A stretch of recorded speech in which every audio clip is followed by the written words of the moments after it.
There's a conversation I have all the time. Someone shows me their backyard, their patio, their balcony, and before I even say a word, they're already telling me why they can't do anything with it. It's too small. They don't have the budget. There's no view. There's no shade. There's nothing special about it. And then I walk in, and I see exactly what I always see in those situations. A space that doesn't have a size problem or a budget problem.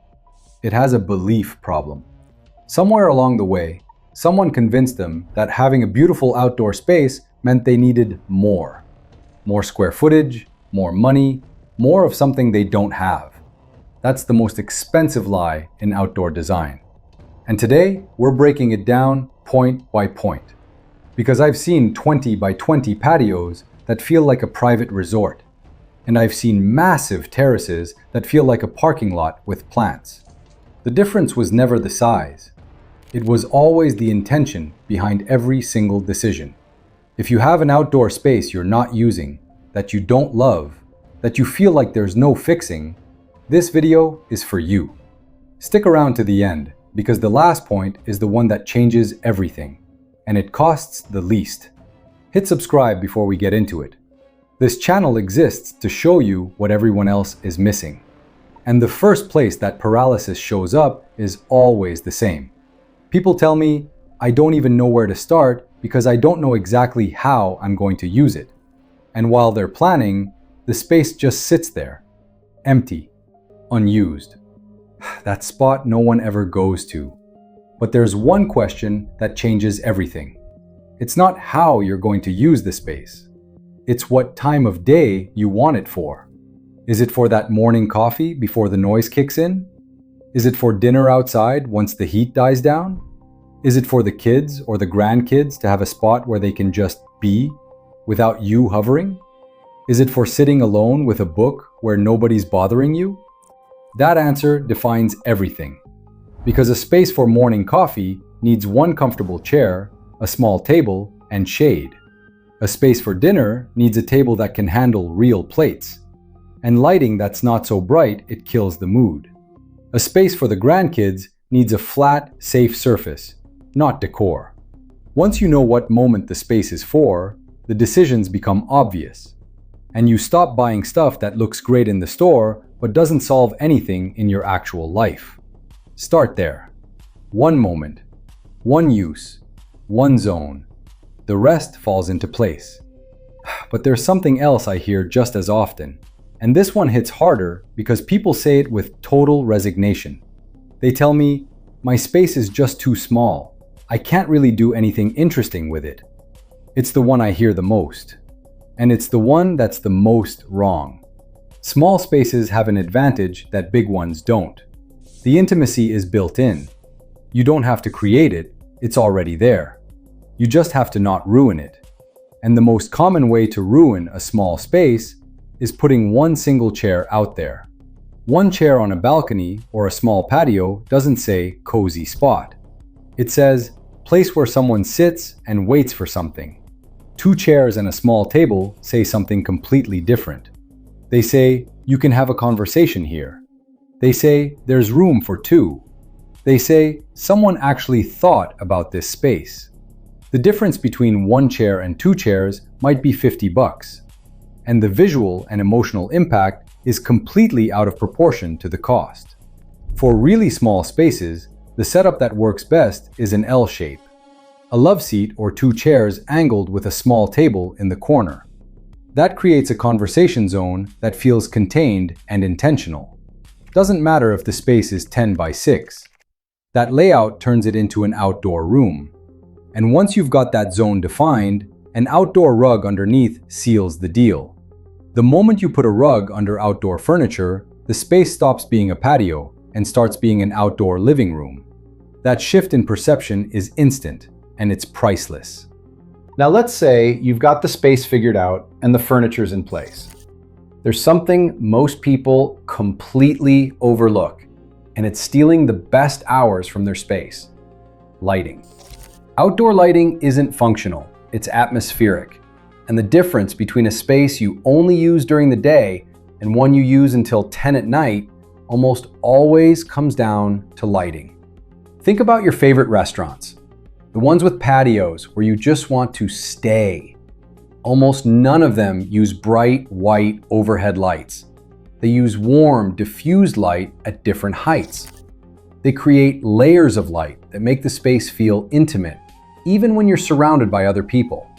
You can replicate exactly that in your outdoor space with 3 things. String lights are the first one, but don't just hang them randomly. Frame the space with them. Along a fence, between 2 posts, over the seating area. Let them define the perimeter of your outdoor space like they're the walls of a room.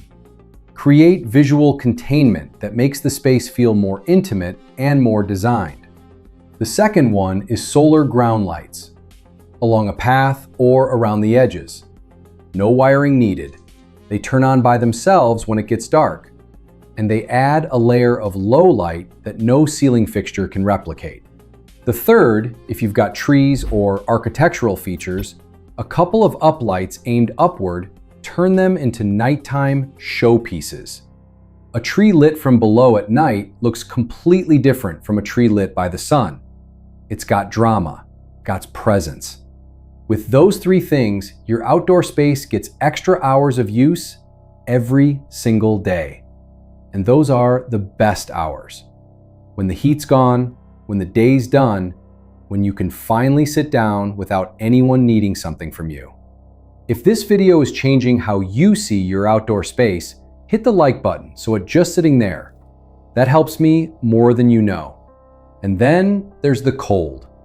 Because some people have temperature drops, but the second that you need some big installation, a fireplace, something permanent, that belief has cost a lot of people thousands of dollars on setups they end up not using nearly as much as they thought. Warmth in an outdoor space has 2 real enemies, the cold and the wind. And the wind is the one most people ignore. You can have the most powerful heater on the market, and if there's wind, the space still feels cold. Because wind does just lower the temperature. It makes sitting outside feel uncomfortable in a way no heater fully fixes. The most effective and least expensive fix for wind is a privacy screen, a bamboo wall, a weather-resistant fabric panel, even tall, dense plants pots. Anything that blocks airflow makes the space feel several degrees warmer without turning anything on. Once you've got the wind handled, a portable fire pit does the rest. No installation, no building permits, no gas line. You can grab a decent one for under $200, and what it creates, that focal point of fire that people naturally gather around and don't want to leave, there's no electric heater that comes close.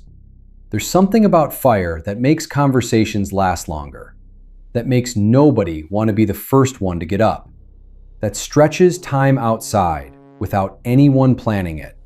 A wall heater doesn't do that. Fire does. There's another thing keeping a lot of outdoor spaces gray and lifeless, and it's a line I hear all the time. I kill every plant I touch. I just don't have a green thumb. You don't need a green thumb to have plants outside. You need to pick the right plants for your specific situation. Before you buy a single plant, answer 3 questions. How much direct sun does the space get?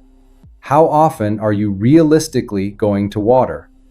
Do you want something that blooms or just something green?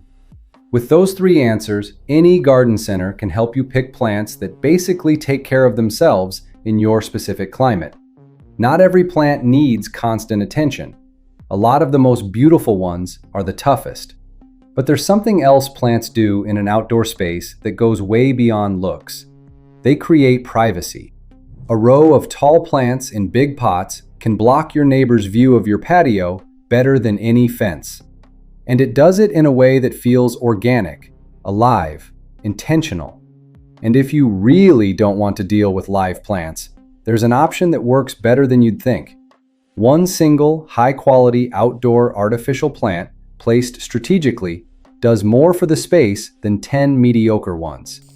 The key is 1, not 10. 1. Well chosen, well placed. And there's a resource almost nobody uses. One that's right there, completely available, at no extra cost. And most people ignore it because they're literally not looking at it. When we look at a patio or a terrace, we look at the floor. We measure the floor. We worry about the floor. And meanwhile, all the wall space, all the fencing, everything between the ground and the sky, completely empty and unused. Vertical space is the most underused resource in outdoor design.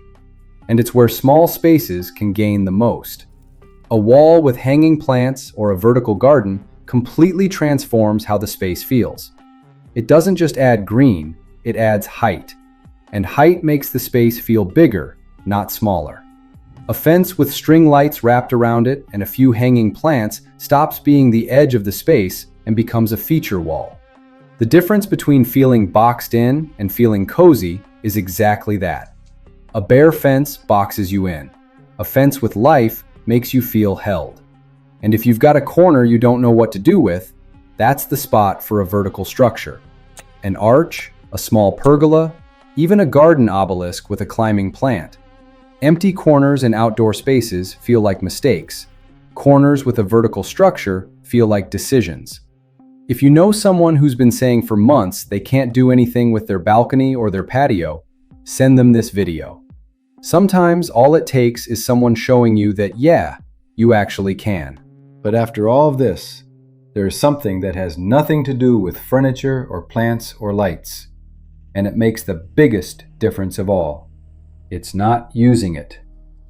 There are perfectly set up terraces nobody uses because nobody made the decision to fold them into their daily routine. There are patios with great furniture that only come out when company's over. There are balconies with everything they need that end up being storage for stuff that doesn't fit inside. An outdoor space doesn't become part of your life on its own. You have to decide that it is. You have to take your coffee out there tomorrow morning, even if it's just for 15 minutes. You have to eat dinner out there once this week, even though it's easier to do it inside. Because the spaces we use are the ones we love. And the spaces we love are the ones we take care of.